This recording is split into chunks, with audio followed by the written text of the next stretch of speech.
ಅಪಘಾತಕ್ಕೀಡಾದ ಯುವಕನ ಅಂಗಾಂಗ ದಾನ ಮಾಡಿ ಮಾನವೀಯತೆ ಮೆರೆದ ಪೋಷಕರು. ಹೌದು, ಅಪಘಾತದಲ್ಲಿ ಗಂಭೀರವಾಗಿ ಗಾಯಗೊಂಡು ಚಿಕಿತ್ಸೆ ಫಲಕಾರಿಯಾಗದೆ ಬ್ರೈನ್ ಡೆಡ್ ಆದ ಯುವಕನ ಅಂಗಾಂಗಗಳನ್ನು ದಾನ ಮಾಡುವ ಮೂಲಕ ಪೋಷಕರು ನೋವಿನಲ್ಲೂ ಸಾರ್ಥಕತೆ ಮೆರೆದಿದ್ದಾರೆ.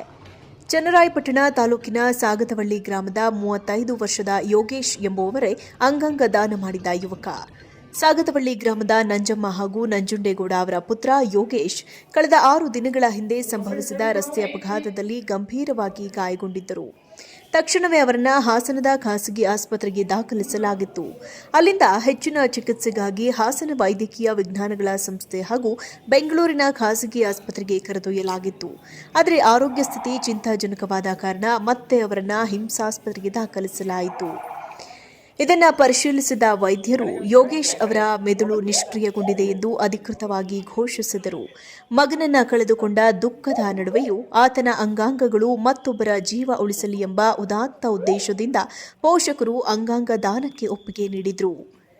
ವೈದ್ಯರ ತಂಡ ಯೋಗೇಶ್ ಅವರ ಲಿವರ್ ಹಾಗೂ ಆರ್ಟ್ ವಾಲ್ವ್ಗಳನ್ನು ಯಶಸ್ವಿಯಾಗಿ ಶಸ್ತ್ರಚಿಕಿತ್ಸೆ ಮೂಲಕ ಹೊರತೆಗೆದರು.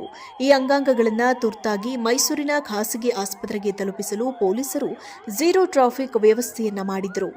ಗ್ರೀನ್ ಕಾರಿಡಾರ್ ಮೂಲಕ ಆಂಬ್ಯುಲೆನ್ಸ್ ವೇಗವಾಗಿ ಸಂಚರಿಸಿ ನಿಗದಿತ ಸಮಯದೊಳಗೆ ಆಸ್ಪತ್ರೆ ತಲುಪಲು ಹೊರಟಿತು. ತನ್ನ ಮಗ ಇಲ್ಲವಾದರೂ ಆತನ ಅಂಗಾಂಗಗಳ ಮೂಲಕ ಬೇರೆಯವರಲ್ಲಿ ಅವನು ಜೀವಂತವಾಗಿದ್ದಾನೆ ಎಂಬ ಪೋಷಕರ ನಿರ್ಧಾರಕ್ಕೆ ಜಿಲ್ಲೆಯಾದ್ಯಂತ ಶ್ಲಾಘನೆ ವ್ಯಕ್ತವಾಗುತ್ತಿದೆ. ಕಾರ್ಯಕ್ಕೆ ಕೈಜೋಡಿಸಿದ ಆಂಬ್ಯುಲೆನ್ಸ್ಗಳು, ವೈದ್ಯರು, ಸಿಬ್ಬಂದಿಗಳಿಗೆ ಹಾಸನ ಜನತೆಯ ಪರವಾಗಿ ಕೃತಜ್ಞತೆಗಳು.